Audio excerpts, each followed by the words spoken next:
Hello and welcome to final round coverage from the 2018 Professional World Championships here at Smugglers Notch, Vermont.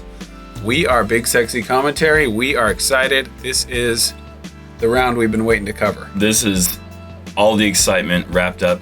Look at this lead card. We have Gregg Barsby, James Conrad, Josh Anthon, Paul Ulibarri, no Paul Macbeth, no Ricky Wysocki, no Eagle McMahon, no Simon Lizotte, heck, no Nate Sexton. We've got a card full of players that not one player in here would I have been surprised to be in this position, but all four of these players being in this position and not having those league guys that you expect to be there at the end of it. All these big tournaments aren't here. We do have Paul Macbeth on chase card, but there's a chance, a good chance, we are going to have a brand new world champion at the end of this round. Pretty exciting. First on the tee, from Grass Valley, California, currently sporting a 2-stroke lead in this tournament.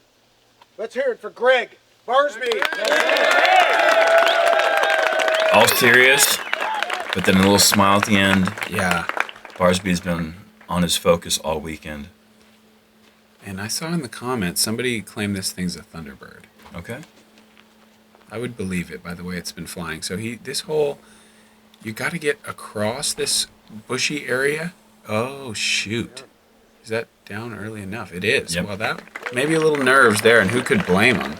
Sheesh. Kind of goes with a little bit of Next up on Anheuser, the but tee. he should be okay. From Blacksburg, Virginia, James Conrad. And you got to imagine James Conrad's feeling great going into the MVP Open. He was in 4th place, ended up winning comfortably. Mm-hmm. He's doing well these big pressure moments. I'm excited to see what James is bringing to the table today. He's also going Thunderbird. Star Thunderbird, popular play in this hole. Yeah. And this is a rip. Oh, yeah.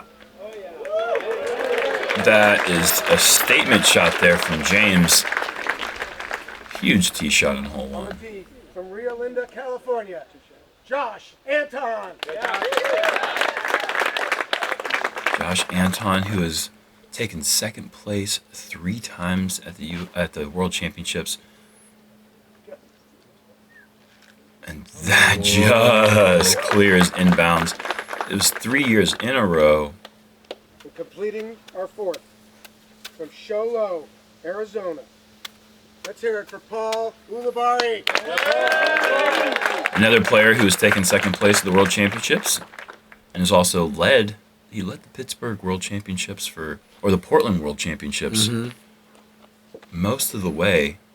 He's been in a couple different Final Nines before. This is essentially the closest thing we have to a Final Nine since that format was dropped a couple years ago.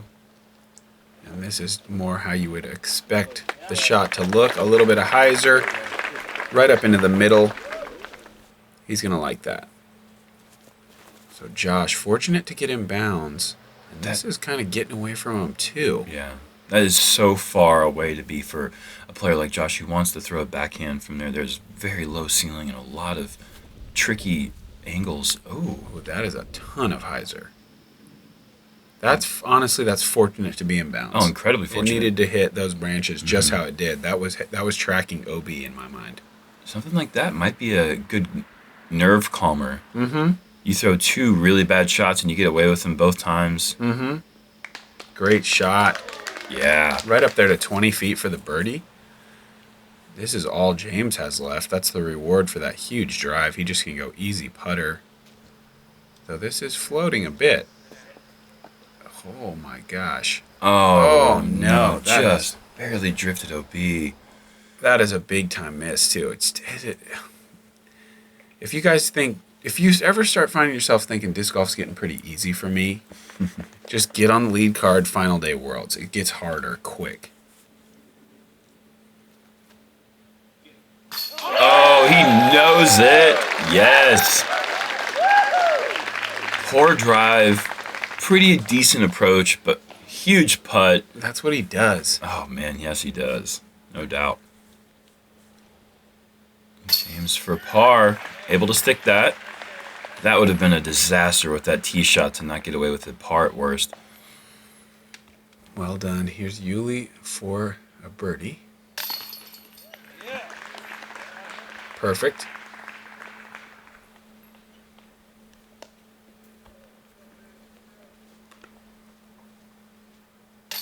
And Gregg for par. The lead card teed off about 30 minutes, I believe, after second card. Yeah. So there's going to be some check-ins throughout the round where you're going to have players, I believe Matty O and Macbeth and some Perkins. other players, Nate Perkins, Seppo Payu are all on chase cards. So we're going to have some check-ins where there are going to be many birdie holes ahead of this card. Yeah. So it's going to be interesting. They're going to be setting the pace, and these players on lead card are going to be trying to keep up with that pace, which is kind of crazy. And trying not to let that affect their play. Correct.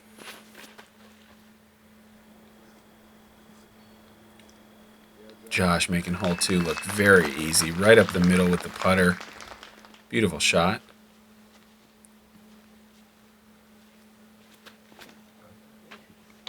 Oh, and that gets away from Paul a little bit. I think he should have a decent opportunity to save from there. Didn't look like he kicked too bad. Yeah, I foresee a PA1 in his future. This is safe, yes. Mm-hmm. Good shot. Right up there to circle's edge. And James did not execute this shot during round 3 and does not execute it on round 5. And that's a big kick to the left. We'll see what kind of obstacles he's presented with. Paul's got to get pretty technical here. Though he got his practice in yesterday with those kneeling. Yeah, he did. Wow, he threw a ton of those shots. We should have had a ticker going up to see how many times he threw from a knee. Oh, nothing really in the way for James. He kicked up there far enough. Mm-hmm. Easy approach.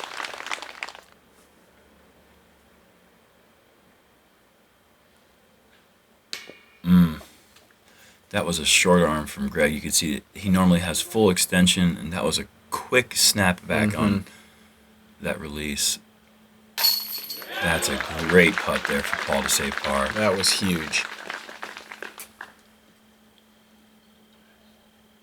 If one of these players wants to be the 2018 World Champion, they need to get off to a hot start here. And Josh is off to a hot start. There he goes. 200, just like that, tie for the World Championship. James makes par. Gregg makes par. So Josh with the only birdie. Hole 3, par 3, 285 feet. You guys have seen this one before. Straight up the middle, a little bit of a break left. OB on the right and deep side of the basket, and a bit of a slope. So if you're 40 short here, you're staring down a death putt. I imagine all 4 of these players will be going up the middle here with mid-range. Maybe a fairway driver just for comfort. Not for the speed, but just for comfort. Could definitely see Gregg going to the fairway driver. He's super willing to disc up. And so is Josh. I mean, I would imagine Josh is probably throwing a leopard here. Oh, actually, that looked like a mid-range. Yeah, I think mid. And Josh, pretty sure he's going to be 3 down through 3. Yeah, he's got a decent chance there. He sets himself up with a 5-foot putt. That's exactly how you draw it up, right there between those 2 beech trees. It's an overstable disc. It almost looked like an any release.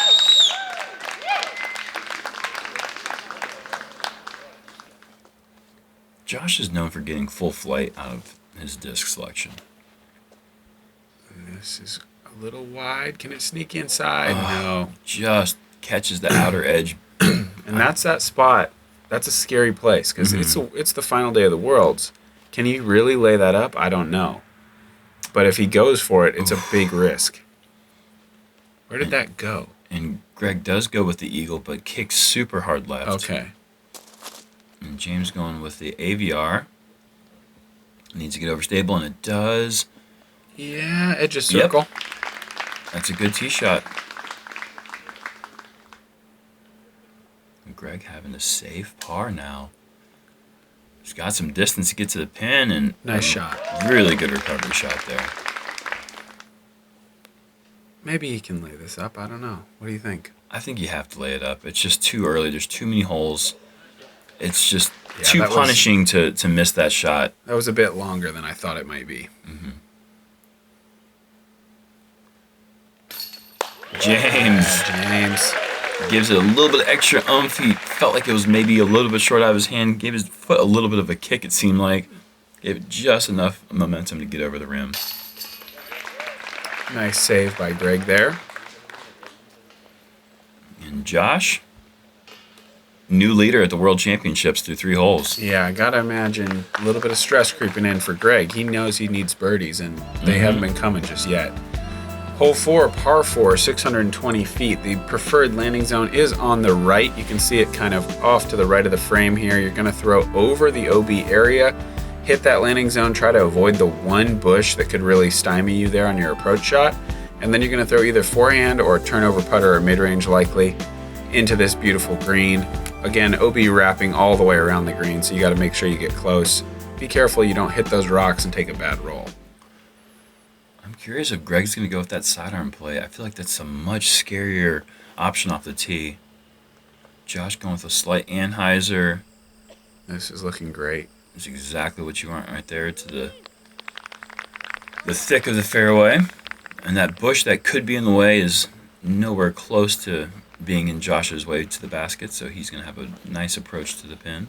James goes with the Discmania MD4.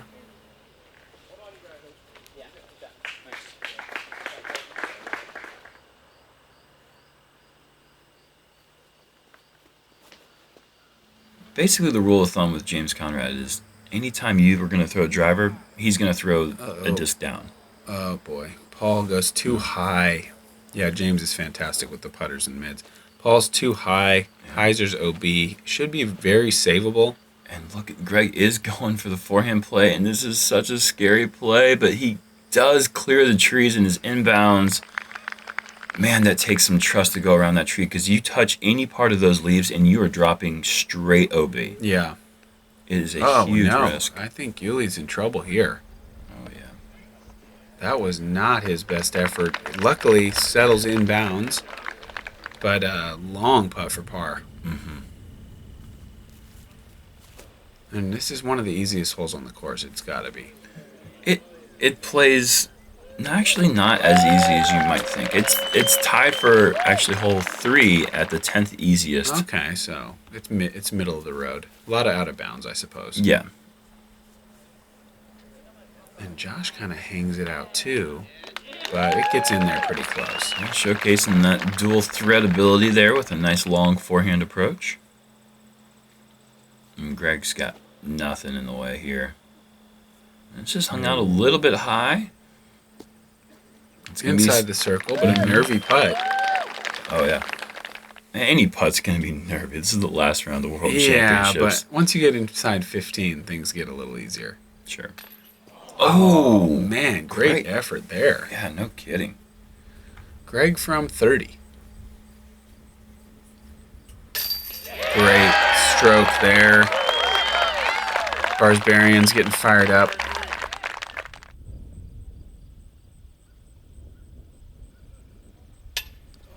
Oh. Do you think that there's any Conrad the Barsbarians out here? Like their name is Conrad, but they're the head Barsbarian.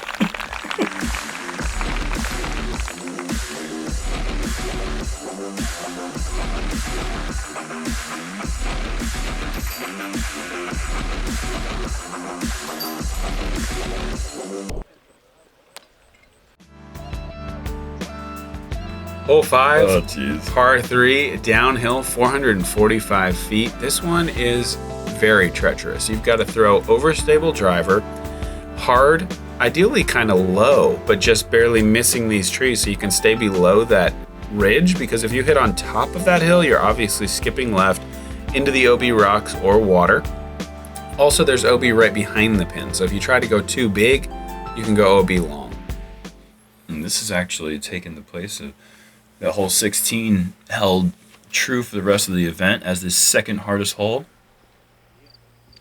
which is kind of surprising considering 16 being in the woods, the wind doesn't affect it. This hole is affected by the wind, yet there's not much wind to speak of. So it's surprising that this hole somehow got more difficult. Josh is on fire right now. Yeah, he's Gregg down needed to four. throw this shot right here. This looks fantastic. Wow. That is so clutch with Josh just charging. Gregg's kind of getting his legs under him now.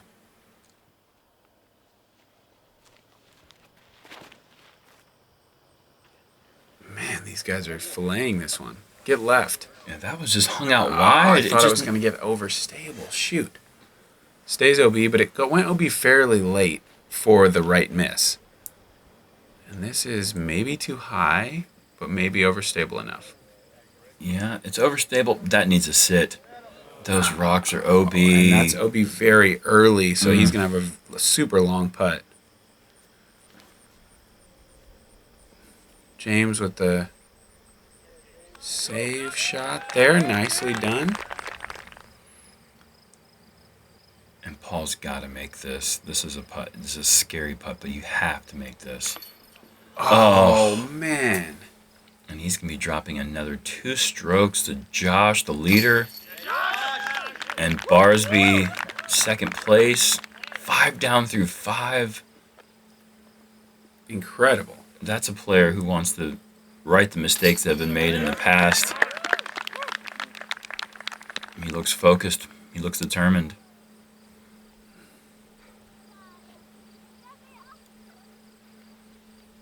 James for bogey. And James now, he's 5 back. Paul's 6 back as the leader. This has got to turn around now. If these players want to be in the mix there at the end, right now. Absolutely. Hole 6, par 3, 290 going uphill to the elevated pin. This one's got OB everywhere, but it still plays pretty easy. These guys are mostly going to throw forehands here, I would think, aside from James, who will probably go with a putter. Yeah, we're looking at a hole that was averaging 2.35. The cut has been made. Only the top players in the field are now here playing 2.26. This is star frame coming up. Oh, and Josh goes turnover. Maybe not. This is looking... Okay, you can't get a star frame if someone's out of bounds. That... What a weird place to make your first mistake. 5 down through 5 and misses the easiest hole on tour. It's crazy. What? I think Gregg will take that, though. He's going to go ahead and grab a birdie. Yeah. He's going to retake that lead just like that. Well, I don't want to say that Josh isn't going to make that putt, but... I would bet more that he would make the putt. He's a beast. And this is... heavy on the turn. Also going a little right. Don't find that... Okay, good. There's that one little gap in the wall. Yeah, you got to be worried about that on the backhand, I feel. Well, not only is there a gap in the wall, there's actually like that wall goes straight, but there isn't a stake at the end of it. So it's a straight line between that stake and another corner. Yeah. Meaning that if you're tucked against that wall, you are actually out of bounds on the backside of it. Perfect shot from Paul. Nice little lawn dart sidearm hyzer there. Spikes in, sticks next to the basket. Josh has got about 40, 45 feet, a little bit low there, so it is a bogey. And the whole group, I would think, is going to birdie here, aside from him. You tell me somebody birdies 5 in a row, I'm putting $100 down that says they're going to birdie 6 in a row. Oh, yeah. Once you get the first 5, they might as well just give you 6 as like as a prize. Give them 10. For what you've done. Sure.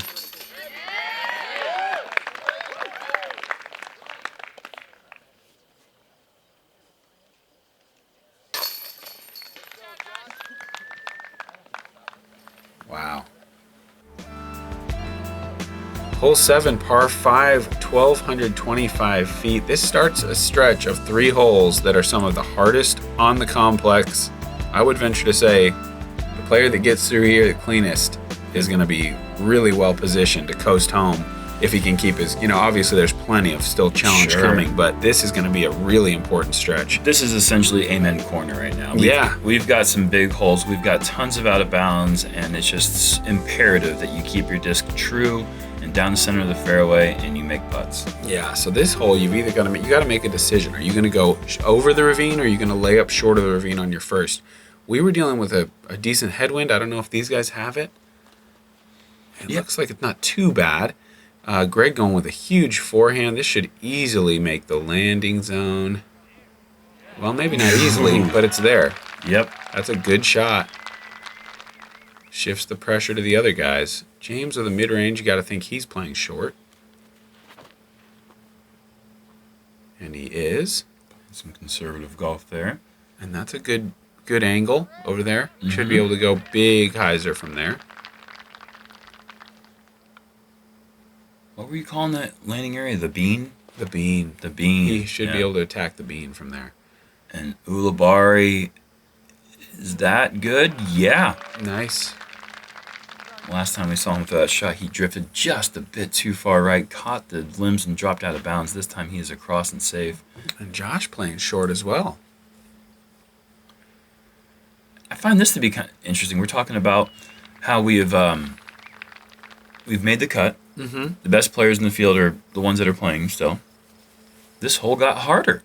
Wow. And statistically speaking, now it's averaging 5.68. I mean, that is a bruiser. Yeah, it is for sure. Big shot there from James. Well, for my group anyway, it was by far the windiest that we played it. So that made it tougher on us. My group went at least 4 over on it.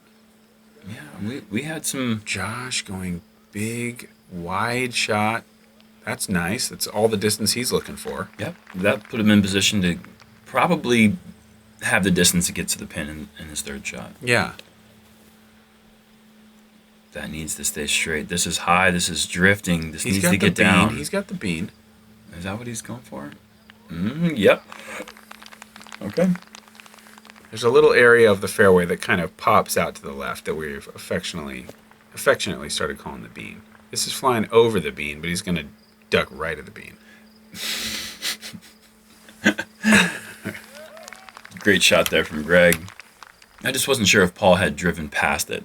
He's just such a power guy. He could do that if he wanted to. And this is going to drift really left. I think this might be in trouble. Man, we saw James go out of bounds here last time, but this time he's actually good. Okay. He's safe. Putting for a birdie.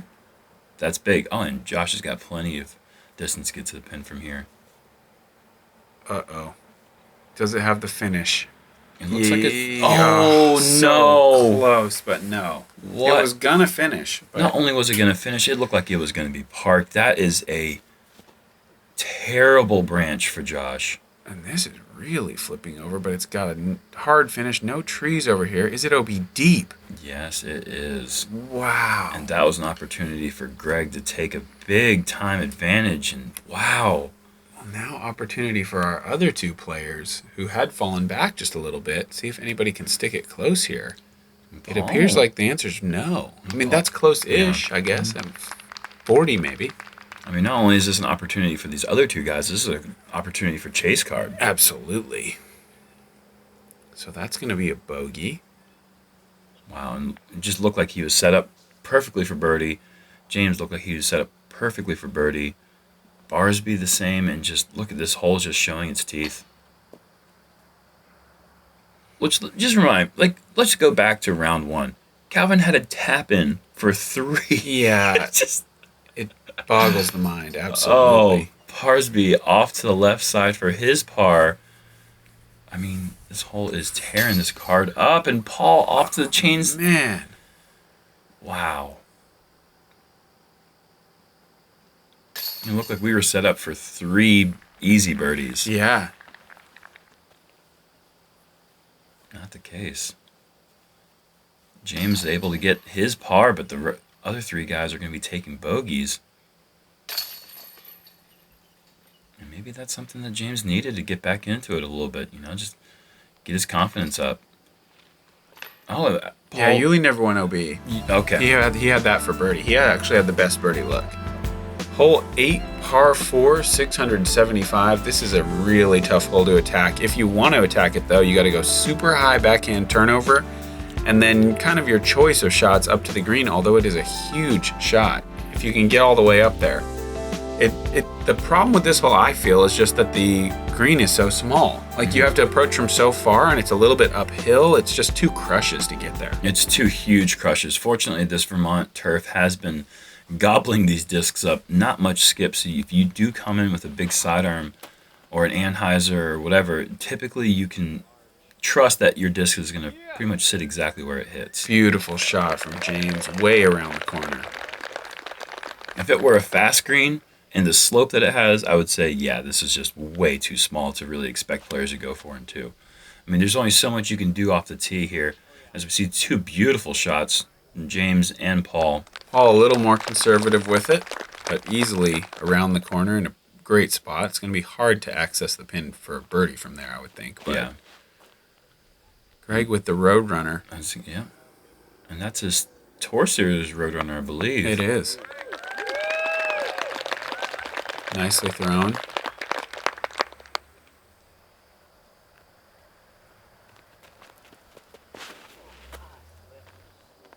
This could be too tight. No, it's flexing. Yeah, it had enough height, just didn't actually have enough anhyzer to really make that corner and go big. And Josh is going to be out of position to go for anything bigger than just a par here. And Josh playing that layup shot. I mean, it's a full hyzer, but playing just to get safe and set up a putter shot to the basket. Well, actually, he might have a kind of a runnable situation there from certainly. 80 feet. Yeah, that was a bigger second shot than I expected to see. And that circle, too, that's definitely in Josh's range. Paul. This is pretty wide. Oh, that's a bad miss. And that's just he's a layup. trying to play safe there, and he went OB. That is going to really man, that's frustrate a heartbreaking shot there. And this is a little low for James.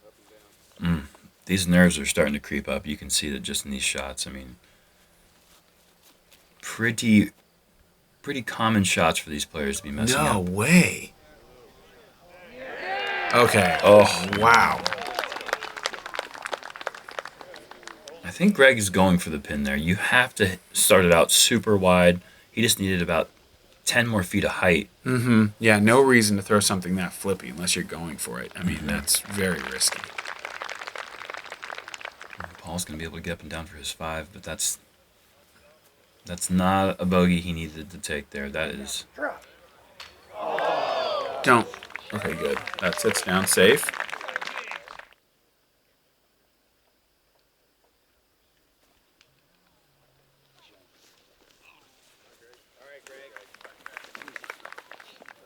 And Josh, with the worst drive, ends up with the best birdie look.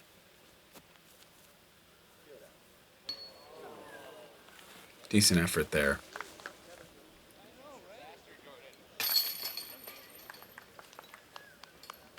It's going to be pars except for Ulibarri, who will take a bogey after that out of bounds.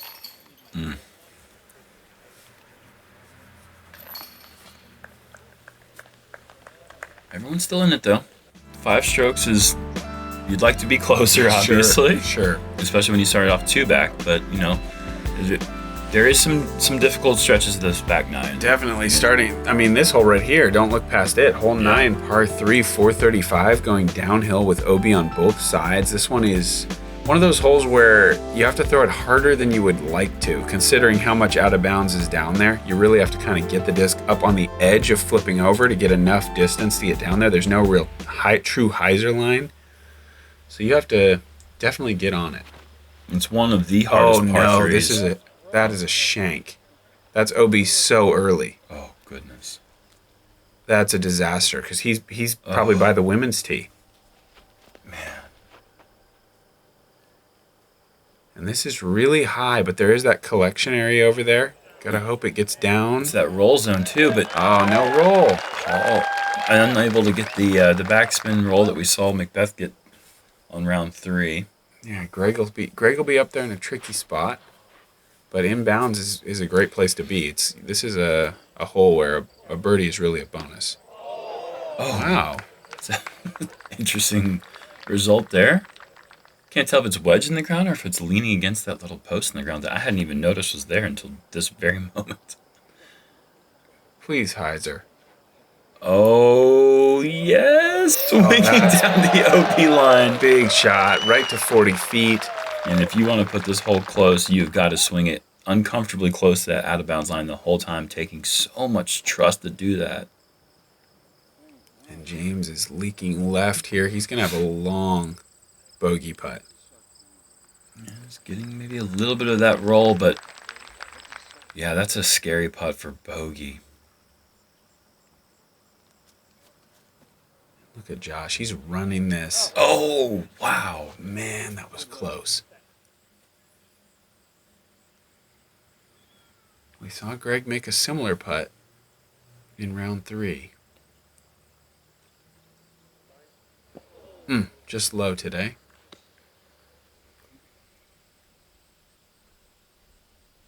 James for bogey. Oh boy. Oh my goodness. Outside the circle For double. for double.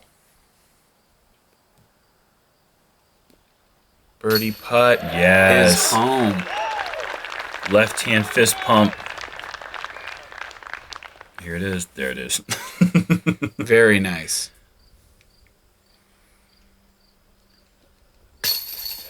Oof. There it is. Oh, just under the band. Wow. Oh.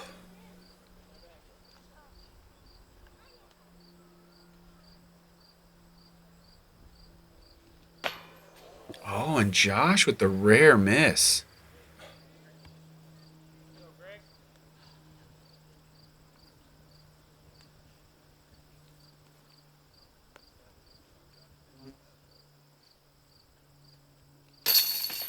In for bogey. Falling to 35 under. And we're going to see the small straight on this hole. We're going to have a birdie, bogey, par, and double. The rainbow. The full The rainbow. Jomez rainbow. Finishing the front 9 here. And Gregg is able to keep his 2-stroke lead intact. Yep. Just getting separation from James and Paul. And we have a charging second card. Oh boy. Matt Oram and You heard Paul of Macbeth. You heard of that guy in second there? Paul? I've heard of him. I heard that So- he likes to make these charges late So in he's tournaments. 6 down on the front 9, bogey free, Mm-hmm. and you better believe these guys know it. Oh yeah. So McBeast is out there hunting. All these guys want it. I don't even know. This is incredible action. I can't wait to see the back nine. I'm like legitimately nervous right now. Just watching this. I can't wait to watch this unfold. We know we're going to see in the back 9. Stay tuned. We've got final 9 action coming your way at the 2018 World Championships. We'll see you shortly.